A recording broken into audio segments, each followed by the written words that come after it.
people think of fly fishing, they primarily think of, little streams, fresh water, fishing for trout, doing little flies, and it's growing really heavily right now in saltwater, and that's one of the things I'm going to talk to you guys about.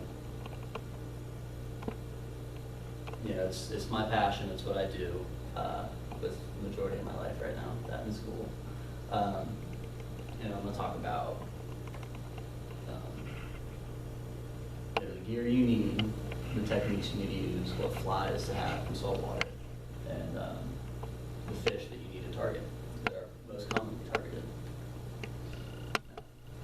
The most common question that I get asked as a fly fisherman working in a fly shop is why?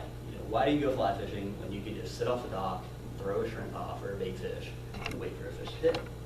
And my answer is, because that's boring. I hate that. And it's also, detrimental to the fish. When you're fishing with bait, the bait's sitting out there, and all of a sudden, the line just starts going. You never know when the fish actually ate the bait. And it could be all the way down the fish's stomach. You hook it, you bring it in, it's bleeding, and you can't really release it alive. And if it's out of slot, if it's not in the regulations, then you can't eat it. So you have to release a dead fish. I don't agree with that. How to fish in the shop, salt, techniques you need to use. The most common way to fish in saltwater is pulling a flat skiff around. The most common water that you're fishing is 3 feet or less of water. You're sitting there, you got your guide and your fisherman. The guide's pulling the boat around.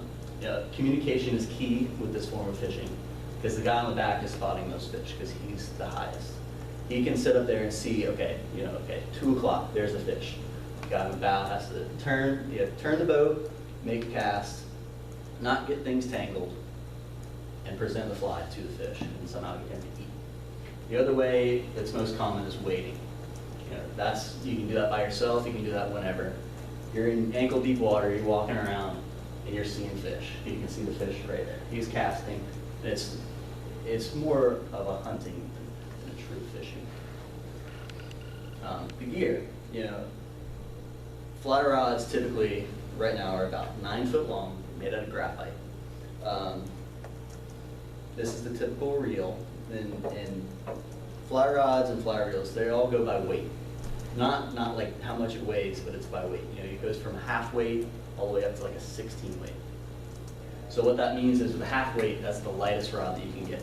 1, 2, 3 weights, those are used for trout and trout streams.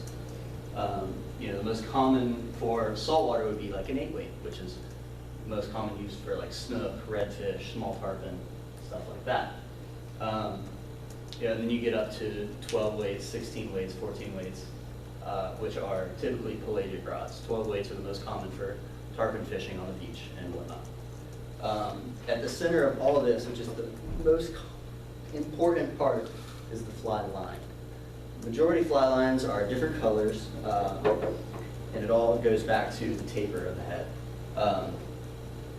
Weight forward is the most common, which basically just means that the majority of the weight is in the front of your fly line. So when you're coming back and you're casting, the weight is in the front of the fly line and it's pulling the rod back and forth, which is what you are shooting towards the fish.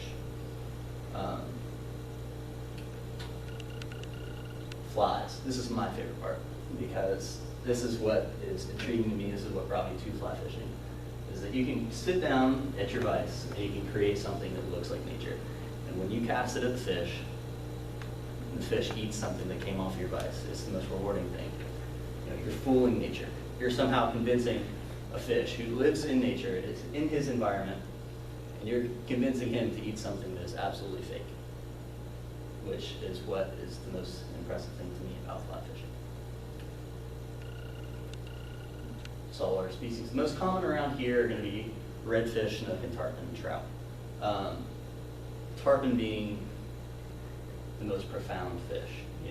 People would travel from all around the world to come fly fish for tarpon in Florida. And they are very cool because they migrate.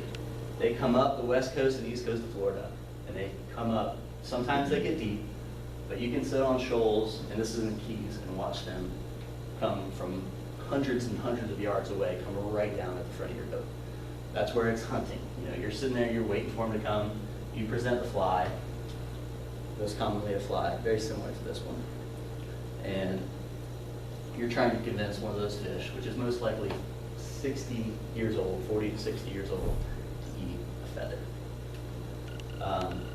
Snook, they are found all over our intracoastal waters, you know, mangroves, docks, beaches. Redfish are my favorite. You can find those all over our lagoon system. Permit are arguably the most difficult fish to convince to eat a fly. I have yet to catch one with fly rod. And then sea trout. Sea trout are also super spooky and are very hard to catch on the fly. Black trout are just big and ugly, and they eat crabs.